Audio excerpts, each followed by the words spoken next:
যে ইউনূস আলাইহিস সালামকে মাছের পেট থেকে সুন্দর করে নদীর পাড়ে রেখে দিলেন। এর নাম হচ্ছে সাকুর।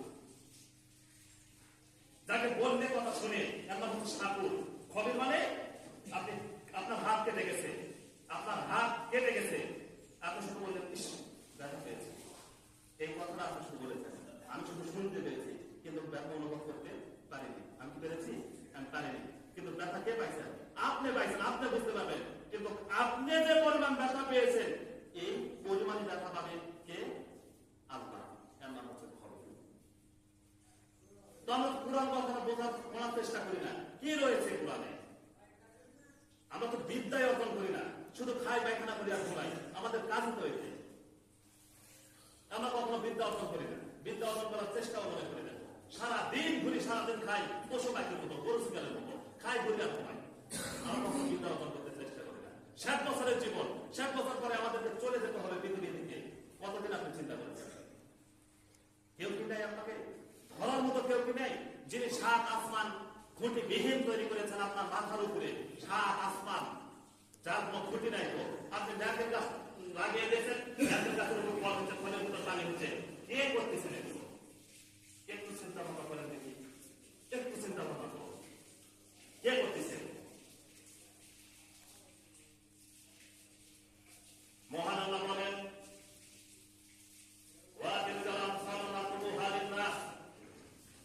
আমি পৃথিবীর মানুষের জন্য কত দৃষ্টান্ত পেশ করেছি।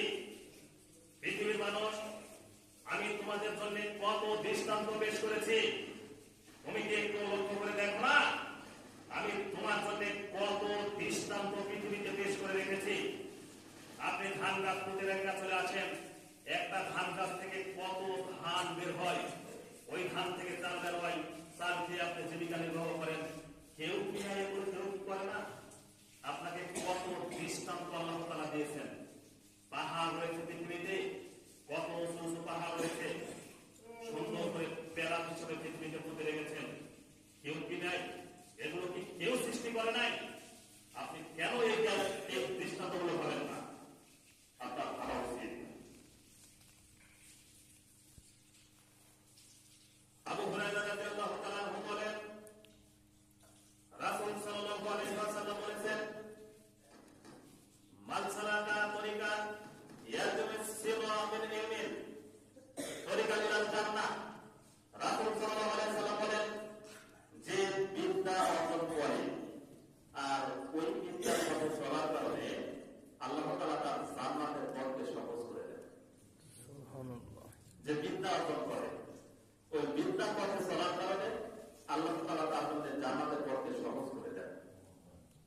রাসূল সাল্লাল্লাহু আলাইহি ওয়াসাল্লাম বলেছেন, ওয়ামা আস্তামাউ ফি কওমিন, যখন কোনো কওম একত্রিত হয়ে, যখন কোনো কওম একত্রিত হয়ে আল্লাহকে নিয়ে চিন্তা করে, আল্লাহর কোরআনকে নিয়ে পড়ে, আল্লাহর কোরআনকে পাঠ করে, যখন কোনো কওম আল্লাহর কোরআনকে পাঠ করে, আল্লাহকে নিয়ে চিন্তা করে, আল্লাহকে নিয়ে চিন্তা করে, ওয়া হুফাতুহুল মালায়েকা, সেখানে ফেরেশতা দানা দিয়ে ঘিরে করে দেয়।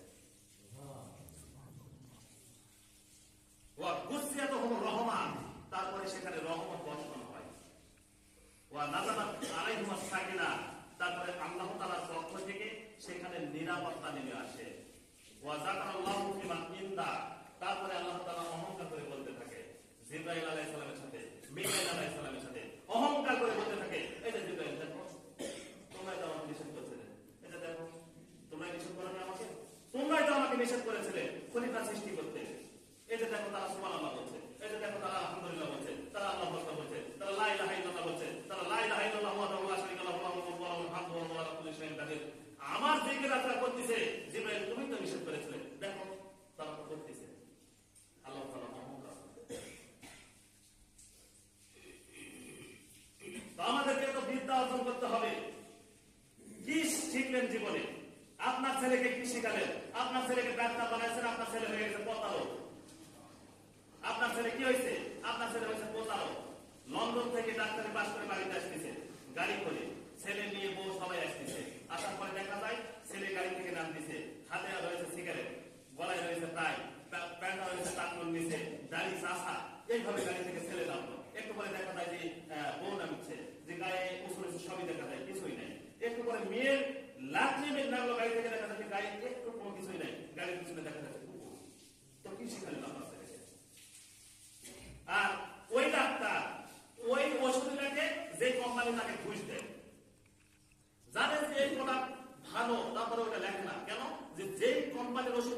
যে কোম্পানি ওকে টাকা দিয়েছে ওটাই সে লেখে। কি শিখালেন আপনার ছেলেকে জীবনে? কি শিখালেন? আপনি মৃত্যুবরণ করার পরে আপনার ছেলে আপনার জানাজাই করতে পারে নাই, একবার জানাজার সামনে এসে পিতার জন্য দোয়াও করতে পারে নাই। কি শিখালেন আপনার ছেলেকে? সর্বপ্রথম আগে বিদ্যা অর্জন করুন। কি বিদ্যা? যে বিদ্যাকে আল্লাহকে ভয় করা যায়, যে বিদ্যা রাতে সালাত আদায় করা যায়, যে বিদ্যা মানুষের উপর অত্যাচার নির্যাতন করা যায় না, যে বিদ্যা মানুষকে ভালোবাসা যায়, যে বিদ্যা মানুষকে কাছে টেনে নেওয়া যায়, যে বিদ্যা মানুষকে স্নেহশীল হয়ে সালাম দিয়ে ভদ্রতা শেখায়, সেই বিদ্যা সর্বপ্রথম আপনাকে অর্জন করতে হবে। আপনার ছেলে তো রাত দিন বিশ্ববিদ্যালয়ে লাঠি নিয়ে মানুষকে পিটায়, রাত দিন পিটায়। কি বিদ্যা শিখালেন আপনার ছেলেকে? মুহাম্মদ সাল্লাল্লাহু আলাইহি ওয়াসাল্লাম বলেছেন, জিন্নাতুল মিন আহলিন নার, আমার উম্মতের দুই শ্রেণীর মানুষ জাহান্নামে যাবে, আমি তাদের দেখিনি। আমার উম্মতের দুই শ্রেণীর মানুষ জাহান্নামে যাবে, আমি তাদের দেখিনি। তার এক শ্রেণীর মানুষ হচ্ছে কারা? যাদের হাতে থাকবে লাঠি গাভীর লেজের মতো, গাভীর লেজের মতো, যার আগামোটা গোলা শিকড়, তারা মানুষকে পিটবে। ইয়াদরুনা বিহা বিহান নাস, যারা তারা মানুষকে পিটবে, এরা হচ্ছে জাহান্নামী। কি শিখালেন আপনার ছেলেকে? রাত দিন বিশ্ববিদ্যালয়ে আপনার ছেলের হাতে লাঠি থাকে, আপনার ছেলের সামনে দেখা যায় কত মানুষ দৌড়াদৌড়ি করতেছে, আপনার ছেলে লাঠি দিয়ে ধরাচ্ছে, লাঠি দিয়ে পিটা করে ধরাচ্ছে। কি শিখালেন আপনি জীবনে? সর্বপ্রথম আপনাকে জ্ঞান উৎপাদন করতে হবে। কি? যে জ্ঞান আপনাকে জান্নাতের পথ দেখাতে পারে, সেই জ্ঞান আপনাকে অর্জন করতে হবে। ওসমান রাদিয়াল্লাহু তাআলা আনহু বলেন, রাসূল সাল্লাল্লাহু আলাইহি ওয়াসাল্লাম বলেছেন, খায়রুকুম মান তাআল্লামা কুরআন ওয়া আল্লামা।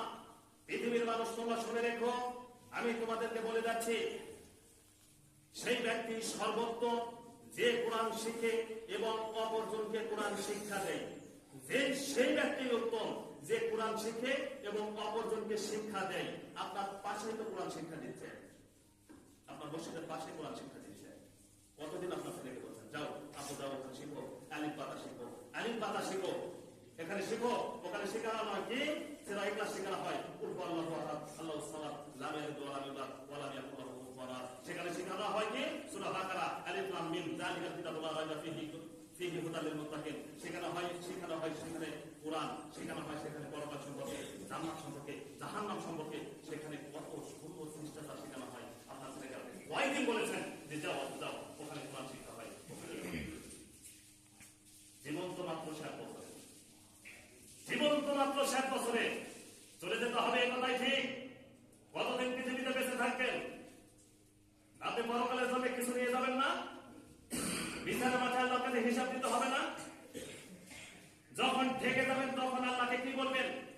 যখন আপনার জাহান্নাম ঘোষণা হয়ে যাবে, তখন যদি একটু চিন্তা করতেন, তখন সেই দিন চিন্তা করবেন যে আল্লাহ, যদি একটু জ্ঞান অর্জন করতাম তাহলে তার জাহান্নামে আসতে হতো না।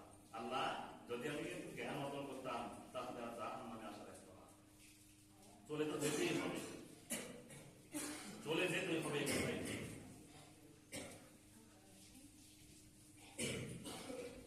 এখন তো শিক্ষার নামে জালিয়াত চলে, শিক্ষার নামে কি চলে? জাহিলিয়াত চলে। আমি দেখলাম সেই যে 6ষ্ঠ শ্রেণীর স্বাস্থ্য সুরক্ষা বই, 47 থেকে 49 পৃষ্ঠা, ওখানে শেখানো হচ্ছে যে একটা মহিলার মাথা থেকে পা পর্যন্ত তার শরীরের গঠন কিভাবে তৈরি হয়, তার স্তন কিভাবে বৃদ্ধি পায়, একটা ছেলে যখন যুবক হয় তার সেক্স পাওয়ার কিভাবে বৃদ্ধি পায়, এটা তাকে শেখানো হচ্ছে।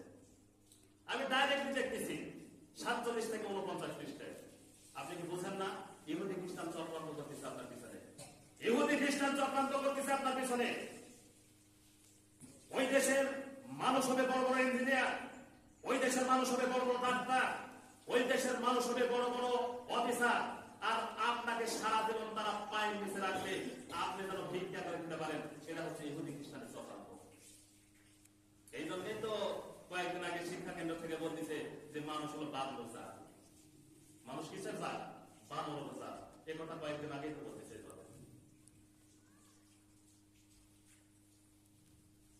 সম্মানিত উপস্থিতি, আমি আপনাকে বোঝাতে চাচ্ছি, যারা দেশ এবং বিদেশে রয়েছেন, আপনারা তো অনেক সচেতন মানুষ, অনেক সচেতন মানুষ, তারপরেও আপনারা এই ভুল কেন করেন? এই ভুল কেন করেন? পৃথিবীতে বেঁচে থাকা অবস্থায় আপনি সংশোধন হয়ে যান। এই নিঃশ্বাসটা যখন চলে যাবে, আমল করার সুযোগ পাবেন না। আমল পর্যন্ত সময় পাবেন না। কাজেই এই বিশ্বাসটা থাকার আগে আপনি সুন্দর করে আমল করে যান পৃথিবী থেকে। আপনার ছেলেকে সুন্দর শিষ্টাচার শেখান, আপনার ছেলেকে সুন্দর শিষ্টাচার শেখান, আপনার মেয়েকে সুন্দর শিষ্টাচার শেখান। আপনার মেয়েকে শেখাতে পারেন না আপু, আপনার ছেলেকে শিষ্টাচার শেখাতে পারেন না আপু, সন্ধ্যার সময় বাইরে বের হওয়া হবে না আপু, এই কাজটা করা যাবে না, এটা পাপ, এটা অন্যায় আপু, এটা করা যাবে না আপু, তুমি 5 ওয়াক্ত সালাত আদায় করো। একটু শাসন করতে পারেন না আপনারা? আপনার ছেলে মেয়ে ওই যে তাবিজের ব্যবসা করে, কি জন্য করে? আপনার ছেলের আকীদা বিশ্বাস হচ্ছে ওই তাবিজের উপরে। ওই তাবিজ যখন ঝোলাবে তখন সে বিশ্বাস করবে যে এই তাবিজে আমাকে ভালো করতে পারে। এটা হচ্ছে আপনার ছেলের আকীদা। যখন এই আকীদা আপনার ছেলের ভিতর যখন পোষণ করবেন, তখন এই আকীদাই হয়ে যাবে ভবিষ্যতে আমেরিকার ওই ইহুদি খ্রিস্টানের দালালের মতো। এরাই হবে খানকা পূজারী, এরা হবে মাজার পূজারী, এরা হবে জাতিতে যত পাপ বিদআত ছেড়ে যত রয়েছে সব এরাই করবে। কারণ আপনি তো আপনার ছেলেকে সুন্দর শিষ্টাচার এগুলোই তো শিখাচ্ছেন। আজকে পিতাকে ধরে মানে সন্তান কেন মানে? আপনার ছেলের ভিতর কোনো জ্ঞান নেই, আলিম পাতার কোনো জ্ঞান নেই, এই জন্য আপনাকে ধরে দিতে। আপনার মাকে চলার কথা কেন বলে? তার ছেলেকে সুন্দর শিষ্টাচার শিখে দেয় নাই, এই জন্য আপনার মেয়ে ছেলে সুন্দর করে আপনার উপর থেকে যাচ্ছে। কাজে সম্মানিত উপস্থিতি, আমাদেরকে সর্বপ্রথম জ্ঞান অর্জন করতে হবে কিসের? কোরআনের। কিসের জ্ঞান অর্জন করতে হবে? কোরআনের। সর্বপ্রথম আমাদেরকে জ্ঞান অর্জন করতে হবে কিসের? লা ইলাহা ইল্লাল্লাহ, আল্লাহ ছাড়া